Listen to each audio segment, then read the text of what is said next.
Welcome on into the All Aussie Rules YouTube channel. We've got another season preview coming your way today, and it's the Geelong Cats that we're going to be taking a look at as we head into AFL season 2026. We're going to be looking at how they've gone the recent couple seasons. We'll look at their depth chart, their best 23, and round out the episode with a little look at their fixture and how difficult that's going to be this season. So that's everything that's coming your way in this episode today. Should be about 20 to 30 minute long video. Hopefully plenty of good information coming your way in this one. We're working our way through the AFL with season previews for every single club throughout the month of February. We're up to, I think this is number 7, so there's already 6 up on the channel. Go check them out. We're going alphabetically order, so Adelaide, Brisbane, Carlton, Collingwood, Essendon, Fremantle are all on the channel. We've got Gold Coast and GWS coming out the next couple of days as well. So make sure you hit that subscribe button if you haven't already. Keep that number rising. The content's going to keep flying out. We do podcast episodes. We do these special episodes. There's other plans as well for plenty of other content. So make sure you do that. Go check out all the social medias. All Aussie Rules everywhere. Twitter, X, Blue Sky, TikTok, Instagram, all of them. Go check them out. All Aussie Rules. Let's jump into it. That's what we're here for. That didn't work. Let's go that one. 2025 season. Obviously, they went almost all the way. They finished second on the ladder in the home and away season. And then after finals, they obviously were runners up. They made it to the grand final. Ended up losing by quite a big margin, thanks to a really good performance by Brisbane on grand final day. And yeah, runners up. Disappointing finish, but overall they did pretty solid. They were our pick for the premiership last year.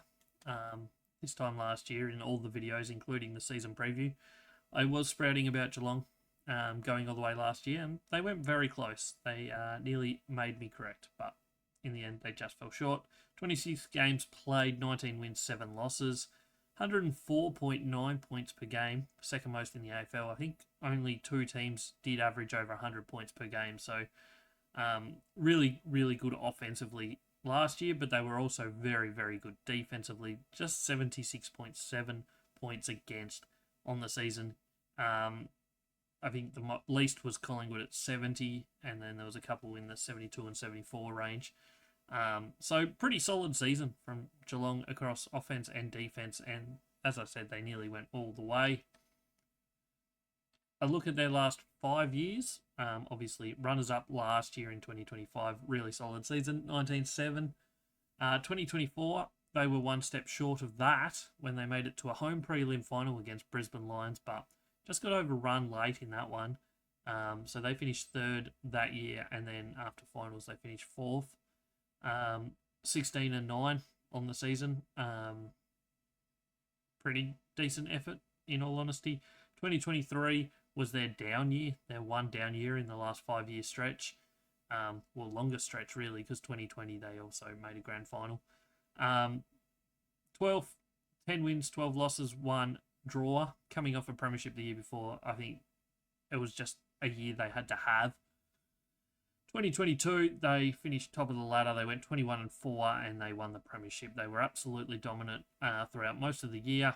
They were dominant on grand final day and they got that premiership. And then 2021, they finished 3rd in the home and away season, go 17-8, lost that one in a prelim final. So 2 prelim final exits, a premiership, and a lost grand final in the last 5 years. If you go back 1 extra year, add 1 more runner-up in that. So 3 grand final appearances in 6 years, 5 preliminary final appearances in 6 years. They've been an absolute powerhouse without getting that ultimate success heaps. And that's been the case for the last probably 20 years now for Geelong, going back to 2007. They've been a really, really consistently good team. They've made a lot of prelims. They've made a lot of grand finals in that time. In recent years, maybe not as many premiership successes as they had in that period between 2007 and 2011 when they got 3 premierships. But you know what you're going to get with Geelong most of the time. They're a very consistently good team. That won't always be the case, but it certainly is the case over the last 20 years. a look at their ins and outs heading into 2026. This was at time of recording, so things may change slightly if there's any injuries or SSP signings and stuff. But first up, they get James Warple from I was about to say from Fremantle, a free agent from Hawthorn. It'll be interesting to see where he fits into this midfield. We're going to go through a depth chart and best 23 shortly. He'll definitely be in their best 23. I don't think there's too many doubts about that. But I don't think he's in their starting inside mid team. They've got a really, really handy little starting inside the centre square setup. So I don't think he breaks into that, but he's certainly going to be a very good role player for them. 2 draft picks from the national draft. They got Harley Barker at pick 24, and they got Maxi Holmes' brother, Hunter Holmes, at pick 33. Is that another absolute bargain? Obviously, Max Holmes was an absolute steal and is now one of the best players in the competition. 2 rookie draft pickups, Nick Driscoll and Jesse Mellor. Outs, Patrick Retchenko gets traded to Richmond. Mitch Duncan retired. And then 3 delistings, Ted Clohessy, Cam Guthrie, and Xavier Ivzik. Your ins and outs. Overall, I think it's a pretty even spread of players. Like 1 senior player in, James Warple, 1 senior player in Mitch Duncan, who was, I think, clearly towards the end of his career. So I think overall that's a positive there. And then they just replace players that perhaps weren't in their best 23 anyway, with some young players that potentially could be pushing towards top 23 by the end of this season, certainly in 2027. Onto the depth chart for each team, for each position. Little explanation on how we get these numbers, what they all mean, what the colours mean. We do a rating on every single player for every single game. If you're new here, you won't really understand it yet, but if you stick around throughout the season, you'll get to learn it a bit better. We publish a lot of these each week. Well, not publish, but we talk about them every week in the podcast. I have plans to release more and more as we go through the season this year than I have previously. So yeah, we rate every player. They all get a position every single game. That gives you the average rating of each player for the year. Which we then get a ranking for position, and then obviously we put them into categories. So the top 10% of each position is the elite range, the purple ones at the top, Tom Stewart. Top class is 10 to 25% of players, that is your blue. Then you got your 25 to 40%, which is your above average, which is green. 40 to 60% is your average, which is yellow.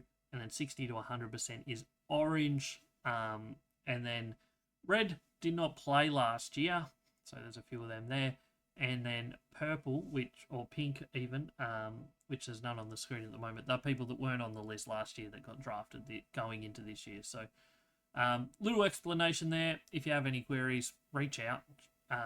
Either in the comments here or in any of my social medias. I'm happy to talk about them with anyone. So yes, general defenders depth chart for the Cats. Tom Stewart leads the way.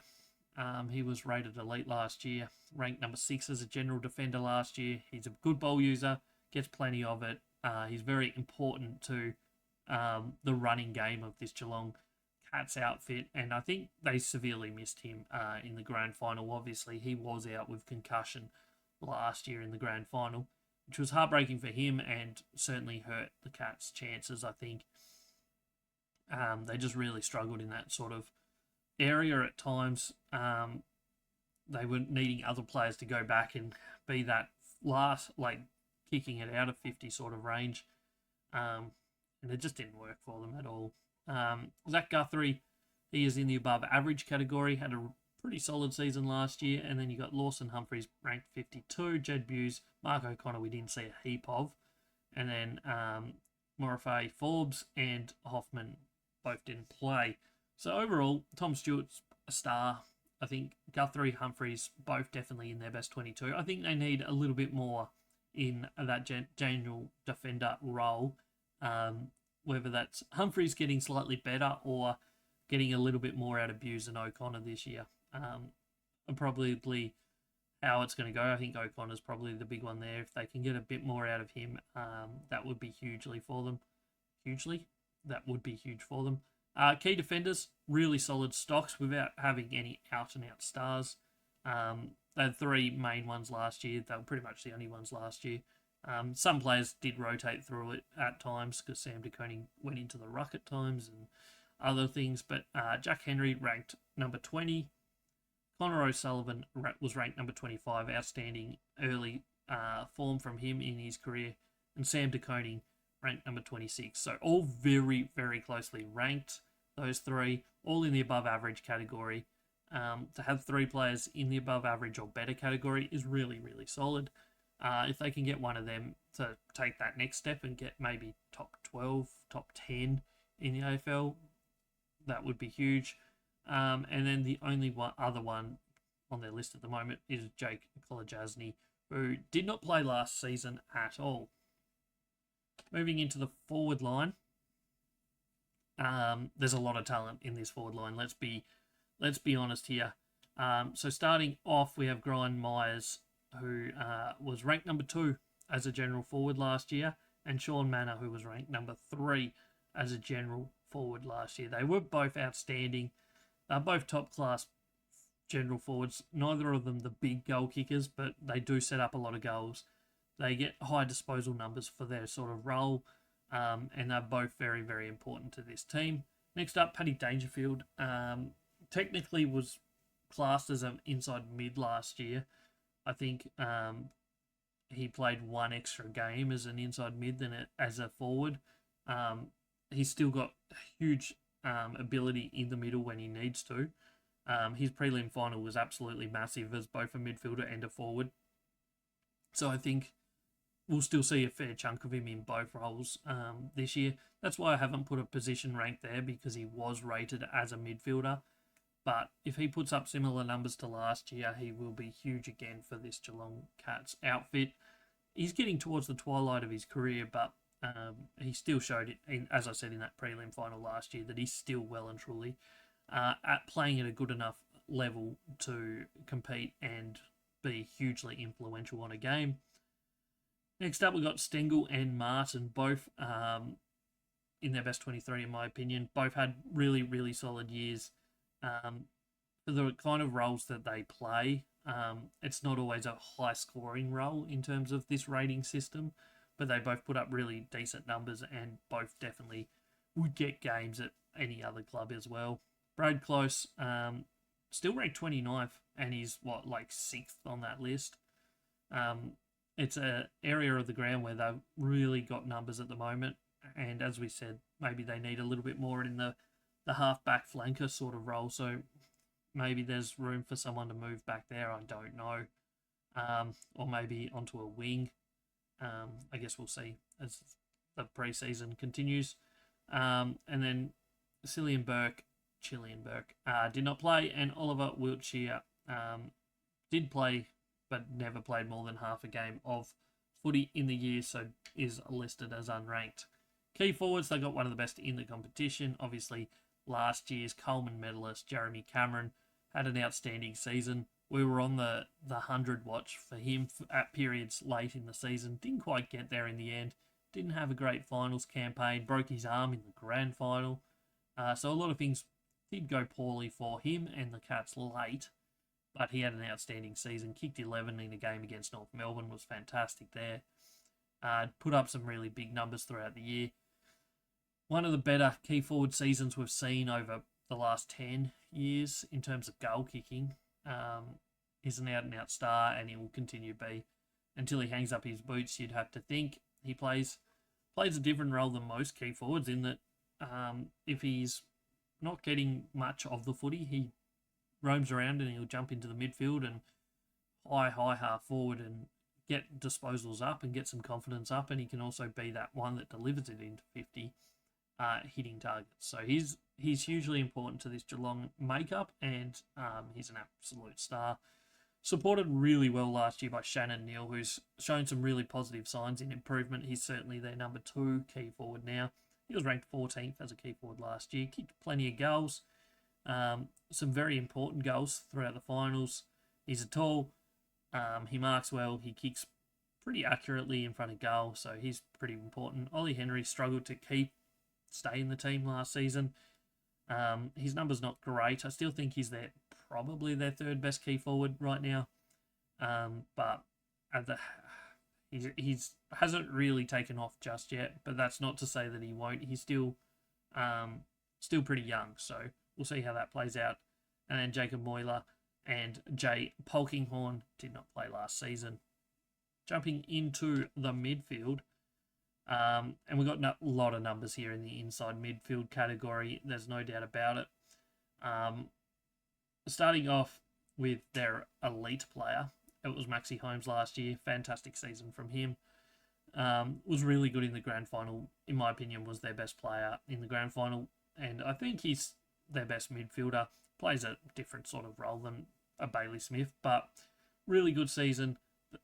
Ranked 9th overall. Bailey Smith 11th and Tom Atkins 13th. So they had 3 players all in the top 13 inside mids last year. Bailey Smith, the high disposal getter. Tom Atkins, the hard tackling player that still can rack up disposals, but plays as the defensive mid from those 3. I think they complement each other really well in a similar way to what Sydney's midfield did the year before in Isaac Heaney, Chad Warner, and James Rowbottom. Obviously, Errol Goulden also coming from the wing. But it's a similar sort of makeup to that in many ways. And I think it worked really well for them throughout the season. So it's a really good midfield lineup. It's a really solid team in there. So it will be interesting to see how James Walpole melts into that, how that works out for them. I've got George Stevens there, above average. He was unranked last year. He had an outstanding rating, but he didn't play many games. So we'll see how he plays. I think he will get some games throughout the season. James Walpole, as we said, he's probably going to be a rotating mid at the moment, starting on the bench, probably their fourth man in, maybe. Mitch Nevitt didn't play much, was okay. Austin Mullen is your defensive mid, so his rating is completely gone. He plays mid, he plays back, he plays forward. Depending on where they want to lock someone down, he will go to them. So his rating's obviously absolutely irrelevant. He's all about beating his opponent. Then you got the 4 draft picks, Barker, Holmes, Mellor, and Driscoll, all obviously mainly inside mids, but they could potentially start their career in a different position, whether that's high half forward, outside mid, maybe even a running back sort of player. And then the big unknown for Geelong is Tanner Bruin. We won't talk about the off-field stuff. That's neither here nor there in this football conversation.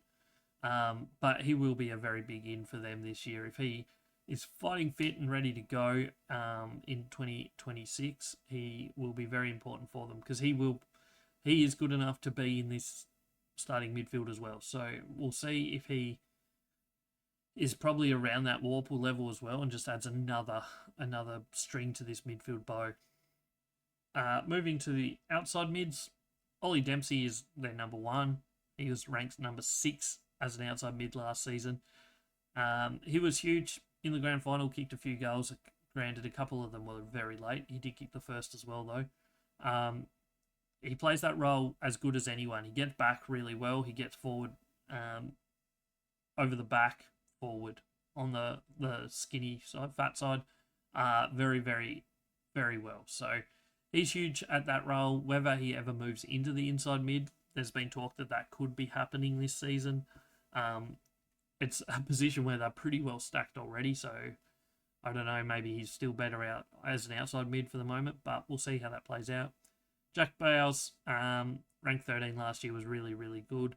2 really good outside mids right there, and then Jai Clark as the role player, backup sort of depth player.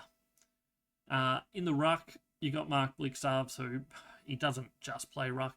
he rated as a ruckman last year, but he rotates through the back line, he rotates through the ruck, he goes forward, he goes to the wing, he goes to a midfield role. He does whatever role they need and pretty much succeeds at every single one of them. He's the ultimate utility. There's not many of them in the AFL, but he's by far the best at it. He's pretty much can play any role on the field. So, yeah, it'll be interesting to see what they use him for this year. Obviously, Reece Stanley is the number one ruck, I guess. If they don't have Blake Sarves as number one ruck, it's an area of their ground that they just really do struggle with over the last few years, is having a key ruckman that is good enough. And that's probably going to be their issue again this year. They got 3 waiting in the rings. Toby Conway's played before, obviously, and then there's Joe Pike and Mitchell Edwards. At the moment, I think you still play Blixars as ruck. There's 5 on the bench now, so maybe you can play them both quite comfortably. Probably can. Reece Stanley starting as ruck, and then rotate Blixarves through there and maybe give Stanley 50% game time all in the ruck, and Blixarves plays 80% game time with 50 of it in ruck and 30% elsewhere. I don't know.